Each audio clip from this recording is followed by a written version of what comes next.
Let's talk injuries. All 30 NBA teams. We're going to cover them. We're going to talk about who's in, who's out, when they might come back, all of that stuff. Michael Bolton. Thanks, Josh. It's Michael Bolton here, and it's time for another episode of the Locked On Fantasy Basketball Podcast. Let's get to it. Let's get to it, indeed. You are Locked On Fantasy, your daily NBA fantasy podcast. Part of the Locked On Podcast Network, your team every day. Hello and welcome to the Locked On Fantasy Basketball Podcast, brought to you by Basketball Monster. My name is Josh Lloyd, and Steven, I thought you had Dad. I'm also the lead fantasy analyst at basketballmonster.com, and you can find me on Blue Sky, joshlloyd.bsky.social, on Twitter at redrock_bball, on TikTok at redrock_bball, and on Instagram at Locked On Fantasy Basketball. Thank you for making Locked On Fantasy Basketball your first listen every day. We are free and we're available on all platforms. Also check out lockedondaily.com. Get the best newsletter for your favorite NBA team at lockedondaily.com.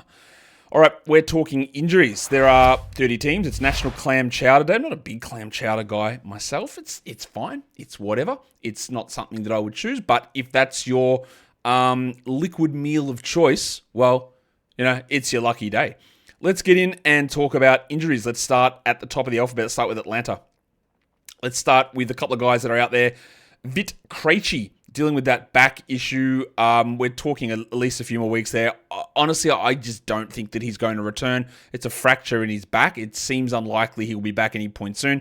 And Larry Nance with a fracture in his knee, I also don't think that he's going to return. We've got a pretty decent idea of how their rotation looks without these guys, and I don't think much is going to change. So the value of these players at the moment is pretty set. Now, I did want to mention something about the Hawks. So I was talking about on the streaming stuff about how the Hawks only have 2 quality games this week, which is one of the lowest numbers. And I was looking in terms of planning out the streaming stuff and going, well, some of these guys maybe you can drop. I think I made a slight error with it.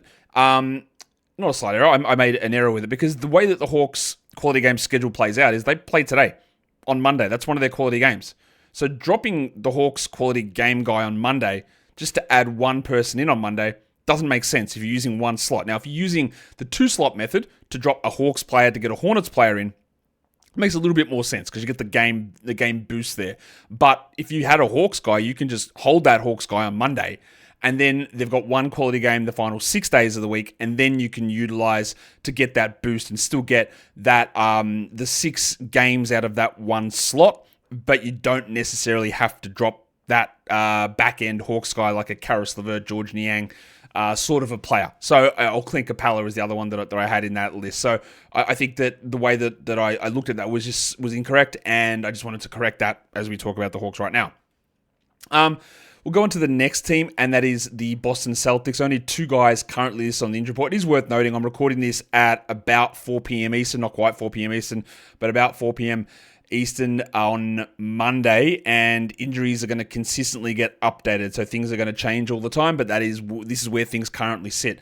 The only 2 injuries on the Celtics at the moment are Nemesh Keita, the Pastel de Nata. He is questionable with an illness, and the cashier, Xavier T. Illman. He is questionable with knee soreness, but they're not players who even play most nights, so it doesn't really make that much of a difference. On to the Brooklyn Nets. 3 guys who are all going to be rotation guys, possibly all starters. Noah Clowney, Cam Thomas, and D'Angelo Russell. I don't really have a strong update on when these guys are coming back. At the moment, I'll put it as a temporary 1st of March, so later on this week, but I don't know. It seems that Thomas is probably a little bit closer than what Clowney is. Clowney could be a little bit further back, but I don't know. And then Russell hurt his ankle on the weekend, I think it was. And we've seen him be out. Now, they are in a weird spot, obviously, where they're bad, but they're too good to be too bad. And they're winning games, and then they're playing extra minutes, and they won't play minutes. And we don't know what they're going to do with these guys. I wouldn't be stashing Noah Clowney, for example. Cam Thomas, I think, is going to be sort of limited rest of the season, and I wouldn't be shocked if we get very limited D'Angelo Russell, but I also don't know. And I think there's just going to be continual rotation of these guys in their lineups that it's going to make it tough to sort of lock down somebody. For the Charlotte Hornets, they're in the middle of they're starting a 3-game, 4-night stretch. We talked about that in the 2-slot stream method. It's a Monday, Tuesday back-to-back, the only team with the Monday, Tuesday back-to-back. Mark Williams is out on Monday. I'm going to guess that LaMelo Ball is out on Tuesday, but they're not long-standing. They're going to be out for long periods of time injuries at this point.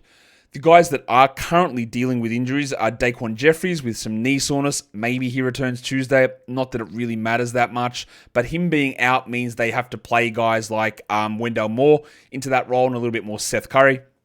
And then a guy who did start to really show something before he got injured was Josh Okogie.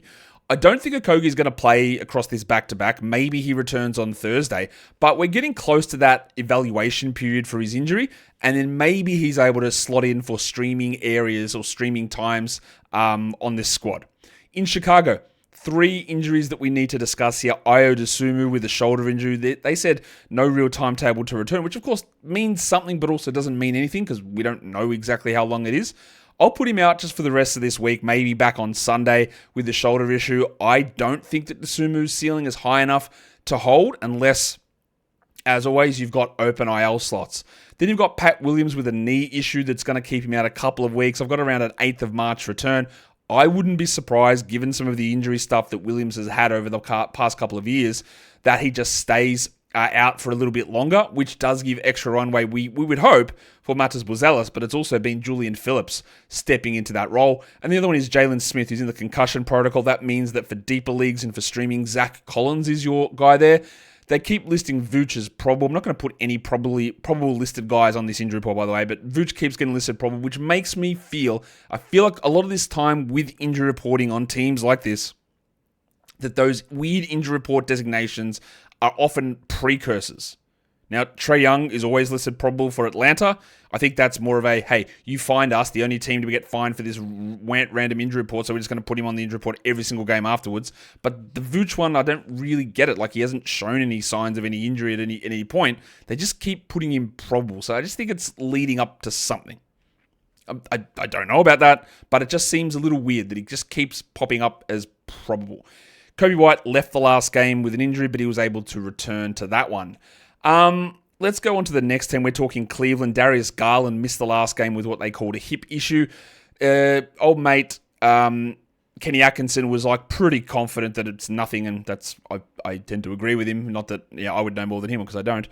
He seems to think that he'll play in their next game, which is on Tuesday. So I don't think we need to be worried there. And it just means that everybody else, your Jeromes and Merrills and Okoros and Struces and Hunters, just won't play as much when Garland is back. And again, I do think that'll be in the next game.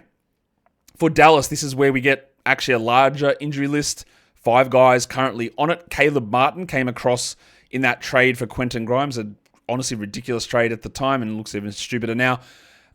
Dealing with this hip/sports hernia-ish type of injury, whatever they're calling it. I've got at least another week here for Caleb, but I don't know. It's just been on and on and on with this spot.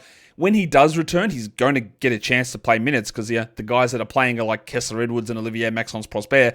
And while Martin has his shortcomings, I think he's better than those guys. But he's not someone we care about that much. And then everyone else is a center. Derek Lively with the foot fracture. Anthony Davis with the groin. How long? Another 3 weeks? I honestly, the Anthony Davis stuff, that they told us they're going to update, I think it's the end of this week on all of the big men. I really don't think that Davis is returning this season, but I also don't know that. So I wouldn't be making add or drop decisions based on me speculating, but it's me trying to read the words that these guys say and the reporters say, and every time how they keep saying, yeah, he's working to avoid surgery. Okay, cool. All right, so you haven't still ruled that out. That means that things aren't going particularly well. And we wait again for the next update. Lively, foot fracture. The original timeline on that seemed longer than they sort of brought it back in again. I think there's a lot of media, PR manipulation going on with this team at the moment. And then Daniel Gafford, they called it a grade 3 MCL sprain, which means it should mean there's no shot that he returns this season. But again, they're just refusing to give us any real timeline again. I think there is a PR portion of that. Dwight Powell's been out for a while with his hip thing. They actually listed him questionable last game, so he could be returning. I don't think that we want to use him for fantasy, but if he did get 22 minutes, Dwight Powell's one of those high field goal, solid rebound, interesting big man steal players who doesn't do anything else, but he always just sort of chips in little bits and pieces with relatively high efficiency. In Denver, there's 2 guys there. It's Peyton Watson and Vlatko Čančar. We have had 0 updates on Čančar. At the time it happened, I thought his season was over. we're getting perilously close to that being true because we just don't know. And then the other one is Peyton Watson, who I think maybe end of this week on the weekend, maybe start of next week. That would just put another impact on Westbrook, on Brown, on Strouder, on Najee, those sort of guys, and he would become a steals and blocks type of streamer, Peyton Watson, and that's about it. Today's episode is brought to you by DoorDash. NBA fans, get ready. They swoosh and you save. Thanks to Dash Pass, every time that a player drops 50 or more points in a game, the next day, well, you can score a huge deal thanks to Dash Pass. It's simple. If any player scores 50 or more during an NBA regular season game, 24-25 season, Dash Pass members get 50% off an order up to $10 off the next day from noon through to midnight. So they do it on Monday night. Well, from Tuesday, noon to midnight, you can get 50% off up to $10 on your Dash Pass order. Whatever it is you want to get. What do you feel like? What would you feel like after a big 50-point game? It would make sense to go, I'm going to dub this the 50 burger and order some burgers, but you don't have to. You can go to different directions. Noodles, maybe. I don't know. That sounds good. Would you go with a nice bowl of pho? Would you get some laksa? Would you get a rice dish? I don't know. It doesn't matter. Whatever you want from participating merchants, it's there. So sign up for Dash Pass and be ready to save. When any player scores 50 or more in a game, Dash Pass members get 50% off an order the next day. Up to 10% off. Just use the promo code NBA50 from noon to midnight after a 50-point game on eligible orders of participating merchants. Must have an active Dash Pass account. Terms apply. Visit DoorDash to learn more. All right, let's just keep journeying through the NBA. We'll go now to the Detroit Pistons, the only player on their injury report outside of Jaden Ivey, where we've had zero updates on him. My assumption on him was just not playing this season. Simone Fontecchio left with a finger dislocation in the last game. He's officially questionable, so it seems like he's not going to miss much time. And even if he did, it's 10 to 15 minutes a game. That doesn't really impact most of us for fantasy. The Golden State Warriors, we are getting very close to a return from the bucket, Johnny Kuminga, with that ankle injury, maybe on the 27th of February, and then we see what the impact is to Podziemski and to Moses Moody, and then how they run the rest of the rotation. I think that Podziemski might be able to hold on to value. I don't think Moody's even got 12-team value at the moment anyway, but I think there's no way he's able to maintain a level of production that you would even consider it. But we'll see. And then Trace Jackson-Davis missed the last game with an illness, but we know he is just out of the rotation. So we had some hope for him in the offseason that disappeared, and then he went back to a starter, and we had hope again, and now it's cooked again. And for the foreseeable future, we don't have to worry about Trace Jackson-Davis. Into Houston, and for the next game, which is tomorrow, well, it looks like Fred VanVleet might be back. He's been upgraded to questionable. The team has really struggled without Fred. And I know there are people who are just clamoring for Fred to come off the bench and not play this big role and turn it over to the young guys. I can assure you this is not happening. It will not happen because they are worse, much worse when Fred is not there. Yeah, he has had a disappointing season and he is at the age, old, small guard, where these declines now that have lasted 40 games, I'm not sure they return. But I do know that his minutes are going to return. I'm very confident in that. So he's going to come back and it's going to have a trickle-down effect. What it does to Tari, what it does to Jabari, what it does to Amen Thompson, Dylan Brooks, we need to see. And we need to see how they manage all of that. The other one is Jayshawn Tate, the wild thing, who's dealing with a back issue. He's not even guaranteed to be a part of the rotation most nights. So largely we can just ignore that. If we go on to the Indiana Pacers, last game, Timothy John McConnell sprained his ankle. He's questionable for their next game, so it doesn't look like it's going to be something serious there. And then this man is still on this team somehow. Jimmy Johnson with an illness. How many minutes has he played? 10 minutes this season? I'm going to double check that. You can guys have a think. How many minutes do you think James Johnson has played this season? Well, I've got the answer. He's played 10 games for 32 minutes. There you go. The roster spot, the culture roster spot is there. So that obviously doesn't mean anything for us from a fantasy perspective. On to the LA Clippers, and this is where things get a little bit more, I don't know if the word is worrying, but it is worrying because Norman Powell came out of the All-Star break and just was out. I go, okay, that's a little weird. You know, the idea is you have all this time to rest up. And yeah, he did, but he just hasn't played. He played 41 minutes in the last game before the break, and then missed Thursday and missed Sunday, and he's out again on Monday. And they did the thing. They did the thing, which is always where you get the worry because it turned from an injury. I think part of this is NBA injury reporting rules. Is they originally listed it as knee soreness for old mate Powell, but they have changed it to patellar tendinopathy. I think that gives them a little bit more leeway in terms of injury reporting to list guys out longer term. There's got to be a reason that teams continually do this, but it's not good. It's not good to have it listed as tendinopathy, but I think there's obviously the word tendinopathy sounds way more ominous than what soreness is. But tendinopathy, if you read what it means, it's a term for tendon pain and swelling. Like it's soreness in that tendon. It just sounds worse. Now, what it is, it's a repetition type injury, which is just what happens to basketball players when they play a lot of minutes jumping and running and turning and cutting on hard floors. And we have to be a little bit concerned about this, much like we also have to be concerned about Kawhi Leonard, because Kawhi Leonard sat on Sunday and went, all right, first game back-to-back, no problem. Except he's sitting on the second game of a back-to-back. And they're calling it foot soreness. Now, I believe there was it looked a little bit like an ankle sprain may have got him on Thursday. But you know that there were two players that I was adamantly not looking to draft at all this season. And one of them was Joel Embiid and one of them was Kawhi Leonard because of the underlying baseline health issues with both of their knees. And that's not even chucking in the other random assortment of things that can happen at any point to any player. And unfortunately for Kawhi, after taking 3 months to begin his season, now he is missing games with a separate injury. And while I don't think it's anything serious, it just, again, leads into the concern that I have with drafting. And they're going to be on that list. And I think Zion Williamson's going to be on my list next season as well. When you have 4 hamstring injuries to the same hamstring, that makes me think that there is a continual problem with that one body part, and it will always be an issue. And that's why I lead to those opinions on like Kawhi and Embiid. So him having this extra injury here is obviously concerning, and we'll see where it goes from there. Next up, we look at the LA Lakers. Maxi Kleber was traded as part of the Luka Doncic deal. No one's ruled him out for the season, but he had surgery on a broken foot. Seems pretty unlikely to me that he's going to return, but I'll just put him there because I think it's the first time I've done an injury report for the Lakers since the trade. It might not be, but anyway, I'll put him there. I won't put him there again.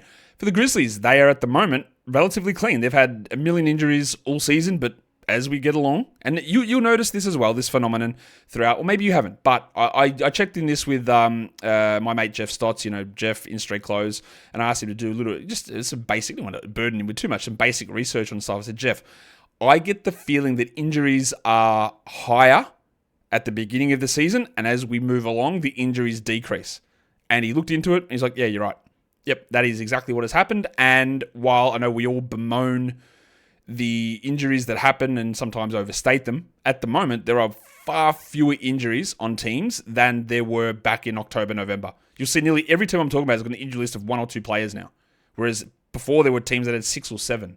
And yeah, there are the guys that have stepped up and are out, like Dallas, maybe Davis is done for the year and Wembanyama is done for the season and Jalen Johnson's out for the season, and that's true. Those things happen.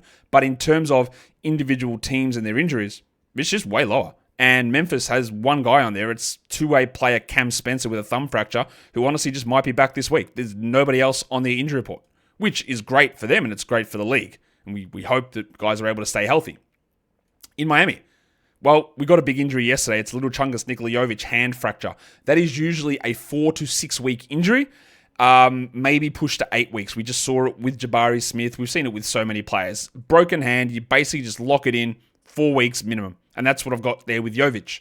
That should help Superman Khalil Ware and his floor of his value. So he should be able to play 3-4 extra minutes because I don't think that Kyle Anderson, the player that replaced Jovic in the rotation on the weekend, Sunday, I don't think he's getting the 30 minutes that Jovic was getting. It might be 18 or 19. Do they bring Jaime Jaquez back into the rotation? Do they play Haywood Highsmith? Or does Ware go from a 24-minute player to a 30-minute player again? That's probably what happens. And then the other one is Kevin Love, and I just don't know. He has been in and out of the lineup all season through personal issues. He hasn't played post-All-Star break for personal reasons. I don't know what's happening. He's not a part of the rotation clearly, but I just wanted to highlight that he's not there and I don't know when or if he's coming back. Now we take a look at the Milwaukee Bucks, and again, pretty clean stuff. Now you're going to see guys like Lillard and you're going to see guys like Giannis appear on this injury report through the season. At the moment, they're good to go, so we're good to go. The guys that are currently on the injury report, Pat Connaughton dealing with a calf strain. He's out of the rotation. If you are watching on video, you can see Obi's head popping up. He's decided to join me for this part of the show. Pat Connaughton dealing with a calf injury, and then Bobby Portis suspended. Bobby Portis' suspension is set to end on the 8th of April. That's the first game he'll be eligible to return to action. So make your decisions accordingly, whether it makes sense for you to hold him. It probably doesn't in almost any situation, but that's the final week of the NBA regular season that Portis is slated to be able to return. We're going to go through the rest of these teams. Of course we are. We might as well just get into those now. The next team we take a look at is the Minnesota Timberwolves, and they've got a lot of guys out. 3 starters, in fact. There's a chance that these guys all are able to come back. Maybe? Don't know. At least in the next week. Julius Randle, Rudy Gobert, and Donte DiVincenzo. It was reported that both Randle and DiVincenzo are going to return during this road trip. So next game, 2 games, I don't know. The problem I think that I'm going to have here is what is going on with Gobert. Because he missed that game prior to the All-Star break with back spasms. He came out of the All-Star break and has missed every game since, and he's ruled out for the next one as well. You've got to be a little concerned about where that leads. Obviously, that enables someone like Naz Reid, the Wizard of Oz, to keep his value up. It helps Jaden McDaniels just play a couple of extra more minutes, and it helps guys like Nickeil Alexander-Walker have to fill in more at the 3, and also helps someone like Jalen Clark, who was great, and then he got hurt last game. Now, thankfully, they're not calling it a concussion. They're calling it a neck injury, and he's questionable. So I don't think that it's a long-term thing. And he's not really anything more than a deeper sort of steals streamer, but he's starting to show some really interesting things, Jalen Clark. So we just watched that one.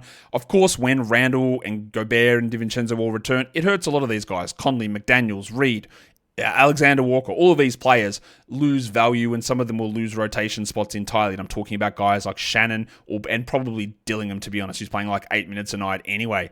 In New Orleans, yeah, Herb Jones is done for the year. We know this, but at the moment, the only actual injury on their guys who can play is BJ Boston, who we haven't seen play in forever. Now, he has been converted off a 2-way into a full-time contract, so he doesn't have any games limits anymore. We just need him out there. And he's dealing with this ankle sprain. At the moment, there is not enough of a role for Boston to be a 12-team league guy. They would need 1 to 2 other players, I think, to go out. And he was fine earlier in the season, but remember, he was starting and playing 36 minutes. There was no DeJounte, there was no CJ at that point, and I think there was no Zion for a period there as well. And Boston was able to step up, but we're not in that position now, and if he came back, he wouldn't be starting. He'd be battling for those minutes with Alvarado and Hawkins coming off the bench, and maybe he has an impact at some point, but we are definitely not there at the moment. For the New York Knicks, Mitchell Robinson is set to return pretty soon. It might be next game, it might be the game after, it might be the game after that. It's going to happen soon. I'm getting a lot of questions about Mitchell Robinson, whether he's an ad. No. Bro has been out for a year after ankle surgery, and at best is a backup center, and I worry that the ankle is just going to be bad again. He is a guy that needs probably 26 minutes, because he's one of those guys that in the past we go, 22 minutes is enough. But if you go look at his numbers, as what happens as you get older and you get banged up, his block rates have declined. Like, he's not that same guy anymore. And he won't be a starter. They won't be starting Towns and Robinson together. They won't also be pushing Robinson into big minutes. They don't need to do it. He'll come in and play the minutes that Ariel Huck-Porty is getting. He'll play those 17, 18 minutes. He'll cut a bit into Precious Achiuwa. But all I can see Robinson being is a desperation Sunday field goal percentage, blocks stream, just hoping that something happens. Absolutely not close to being a must-roster guy. The thing that might be interesting is that if Karl Anthony Towns actually does miss time with his knee. Now, of course, it was insane what happened yesterday, how he was put back into the game with the knee injury. He's not officially on the injury report at the time we're recording this. I'm just going to put him here as a questionable tag with that knee problem. It looks like they just go full steam ahead and play guys all the way through, much like they did with Josh Hart, which again remains absolutely crazy. But we'll see what happens. And if Towns is out, I don't know. Robinson's not going to be in a physical state to play 30 minutes. He's never been able to do that, really. So I don't think that that's going to be something that's likely to happen here. In Oklahoma City, the only guy currently on the injury report, yes, Chet is resting today, second game of a back-to-back. That doesn't really count as a long-term thing. The only one there is AJ Mitchell, who I've got with a toe injury, maybe returning in April. He was really good to start the season, but there is honestly just no room in the rotation for him to be impactful. And then in Orlando, Mo Wagner's out for the season, but Jalen Suggs is the only other guy on the injury report. He's dealing with this quad issue that's cost him a lot of time. It's been so frustrating, I'm sure for him as well, and for Magic fans and fantasy managers. I don't think that we need to be holding on to Suggs. For as good as he can be, every day that you are out, the longer you are out, to me, when I look at this stuff, it means the longer, not for you to return, but it means that when you do return, the longer it takes for your minutes to get back up and your production to get back up. So if you're out for a week and you come back, then all well and good. But if you end up being out for 4 weeks, well, then when you do return, it's going to be a slower, longer ramp up and a little bit more rust to shake off. And Suggs is one of those guys that needs a lot of things going his way to really push top 50. And I don't think that's going to happen at any point in the next couple of weeks. It's frustrating. We don't know. They are a terrible injury reporting team, the Magic. They'll give you an injury. They'll throw the injury report out there. They'll go, this guy's hurt. You go, oh, but what is it? How long? And they don't tell you anything. And they just, look, remember Markelle Fultz's knee. Remember Wendell Carter's knee. Remember Jonathan Isaac's, whatever that was, knee for 3 years, right? They are bad. And it's showing itself at the moment with Suggsy. Now we go on to a team where there are significant injury concerns, and that is the Philadelphia 76ers. Joel Embiid, you've heard me talk a lot about my worry that the season's going to be done for him soon and this injury, and I talked about it yesterday, and then the report came out from Shams. They're evaluating options. I don't really know where we're at with him at the moment. Now, all we've got at the moment is Shams. I actually just tweeted this. Joel Embiid has been ruled out tonight for the Sixers as they consult with doctors and collaborate with specialists after he completed new imaging today. Yeah, okay, it's done. It's done. I say that as a, yeah, it's done. I don't know that, but this is again trying to put pieces together and read this stuff. That's done. I don't see how he is playing in this season. They're not going anywhere. They can keep losing and try and have a chance to keep their pick. He cannot play. He cannot move. They need to do something. There's no point waiting to do this in the middle of May, the start of May. There's no point. It just delays the start of next season. Even then, I still won't be drafting him. I don't know why. They're only ruling him out for this one game here, but that is done. Over under games played rest of season's got to be 0.5. Has to be. I don't know this. Maybe he comes back. It's the longest shot of all time. There's no way. How was he going to be out there? No way. No, done. Sorry. No. Yeah. All right. So now we get to the other ones, like Tyrese Maxey dealing with his finger issue. I know. I talked about this on yesterday's show, and I said about the idea of tanking shutdowns being completely overblown, and it is. And if Tyrese Maxey does have to miss time, remember, he missed a bunch of time early this season with a hamstring. He's had a knee injury over the last week or two, and now he's hurt his finger. I believe that he won't make it through to the end of the season, but I also, unless something actually serious happens right now, he won't be just sitting all the way out. I don't think Tyrese Maxey's season's done. I don't think Paul George's season's done, but I do think that they will not last the season. I think that the final 3 weeks of the year, those guys won't play, Maxey and George. That is my guess. But I think that we are very quickly trending towards these guys are banged up, especially George with his busted-ass finger, that I think that we could see that trickle at any point. Justin Edwards is dealing with an ankle problem. He could be back in the next game. He would be someone interesting to look at if and when George doesn't play. And then the other one is Kyle Lowry, who's been out for weeks with his hip injury management. Just say that he's done. I think that he might be done for the year. And I'm also very, very confident in saying that I think Eric Gordon is done for the season. They just keep saying these things, wrist injury, he's out for some time, we've got to consult second opinions, we don't know. All that screams to me is done. So I don't be shocked if we get trickles of news here on Eric Gordon, maybe Kyle Lowry, Joel Embiid, and then weeks later, Paul George, maybe Tyrese Maxey. So Quentin Grimes, you just got to have him. Yabusele, you probably grab, even though he's been mid, even in games that Embiid's been out. And then you start to consider players like Jared Butler might have a role at some point later on. He will be a name to watch. Justin Edwards will be someone to watch. But this is a team that things are going to turn very quickly. It's going to happen very quickly.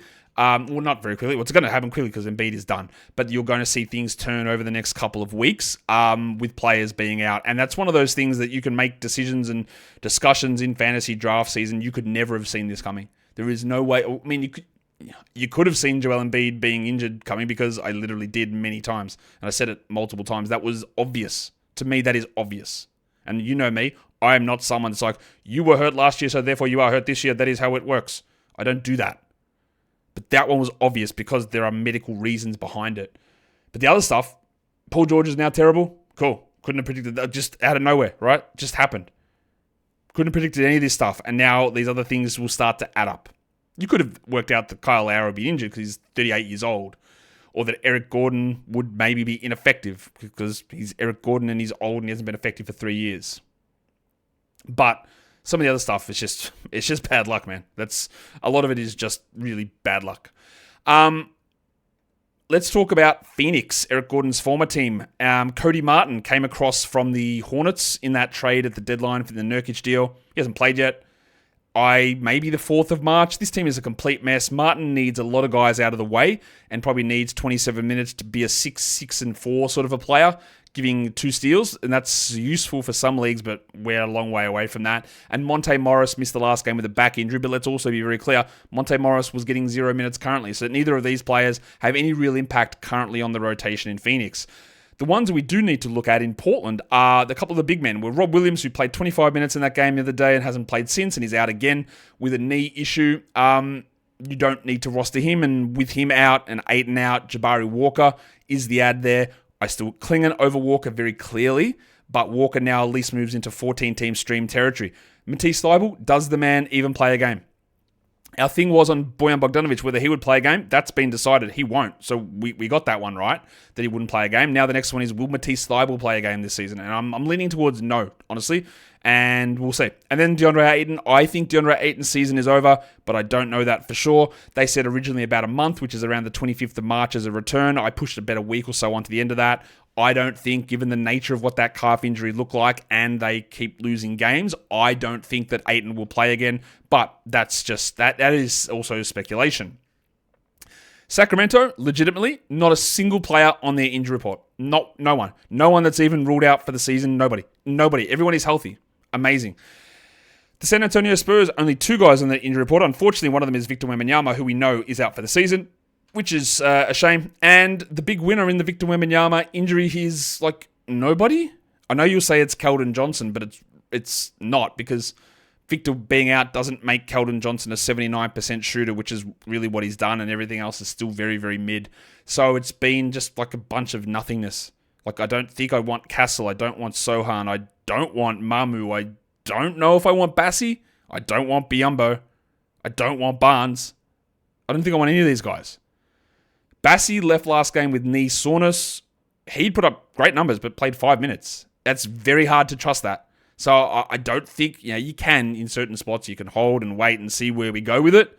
But knee injury, came back, 1 game and 5 minutes in, out with soreness, not great.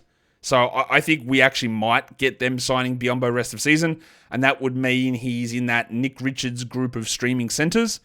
Probably a little bit below that, but that's for deeper league stuff only. But yeah, a frustrating situation there where one of the best players in the world and in fantasy, the number 2 guy, is out and nobody seems to benefit.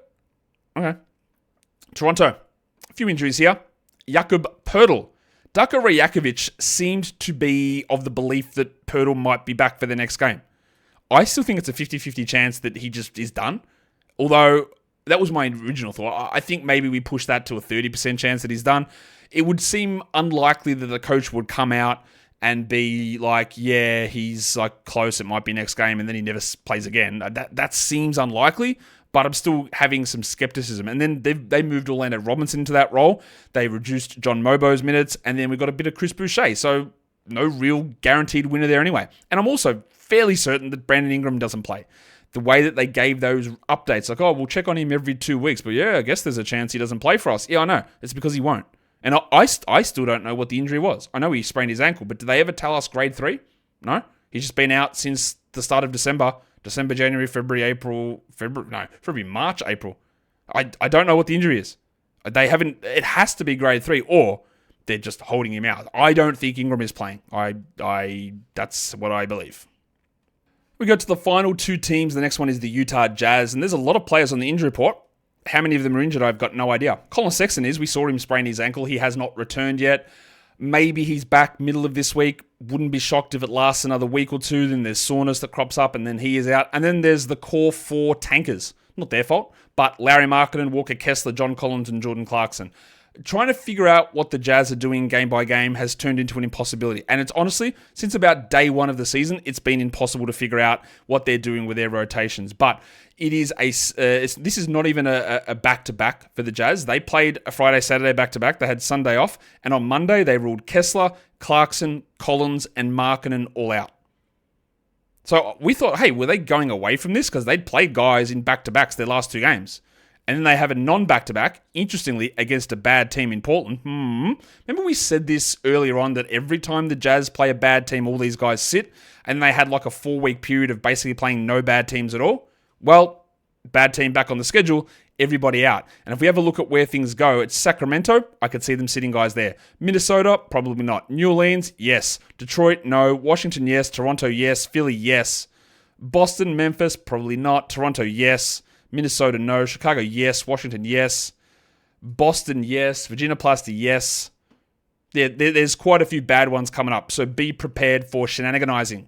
And the guys that replace them, who knows? Today, we might get a good Kyle Filipowski game. What I feel confident in is Keontae George and Isaiah Collier are going to do their thing. You're going to have Filipowski, then you're going to have random Mihailuk minutes. You're going to have Johnny Juzang. You're going to have Bryce Sensabaugh. He's going to have to take on a large scoring load in this game. You're going to have Cody Williams, Tony Snelling it out there for 30 minutes, but it's going to be frustrating. And we begin again the bad game rest scenario. I want to be very clear on this as well. I said this, and I said I don't believe, this was about 4 weeks ago, I don't believe that Lauri Markkanen is going to play 4 games in a week again. Now, people have misinterpreted what I have said on that. Someone thought, hey, did you mean 4 games in a matchup because he played 4 games against the All-Star matchup? No, I didn't mean that. I meant across a 7-day period, across a week period. Someone said, did you mean 4 games the rest of the season? No, what I meant was that in a week, for every week coming up from whenever I said that, I don't think that Lauri Markkanen will play 4 games in a week for a matchup. And so far, we are on track for that. That has not happened. He has not played 4 games in a week at any point. I don't think that he will do that for the rest of the season. Well, he's definitely not doing it this week because there's only 3 more games left. Next week, they've got a back-to-back heading into the week, and then they play the Wizards in Toronto, so he won't do it then. Yeah, he's not playing 4 games in a week. Rest of season, Lauri Markkanen. I don't feel good about it, but I feel confident that that's what's going to happen. Last team is the Wizards. Alex Sarr has got this ankle problem. They started Rashawn Holmes in the last game. Now, Sarr played 1 game after the break, hurt his ankle, didn't play on Sunday. He's currently listed questionable for Monday's game.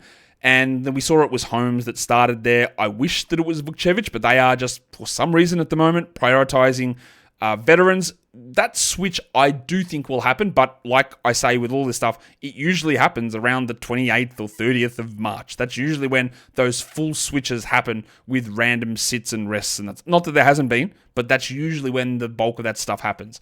The other one there is Malcolm Brogdon, who hurt his foot/ankle the last game before the break, has not played since coming back. What do you do with this guy? You don't roster him, don't worry about that in 12-team leagues, but in terms of how they treat him, I could say, why would they bring him back? But I think I've said that 4 times already this season, and they just bring him back and they start him and play in 27 minutes and muck all the rotations up. So I don't know when he's going to come back. We haven't had any real update. We just know that currently he's out. I would say he's out for the rest of this week, but I also don't know. But what I do know is that is it. That is 30 teams done. That is an injury report done. And that is leading us into the end of the show. So hit the thumb, hit the subscribe, hit the double bang, and leave all of your comments down below and keep things going positively for yourself and for others. Keep the good vibes going. Always try to lift others up, I think, and lift yourself up, because just because you try to lift others up doesn't mean they do it to you. But keep yourselves on track. Guys, we are done here. Thank you so much for listening, everyone. See ya.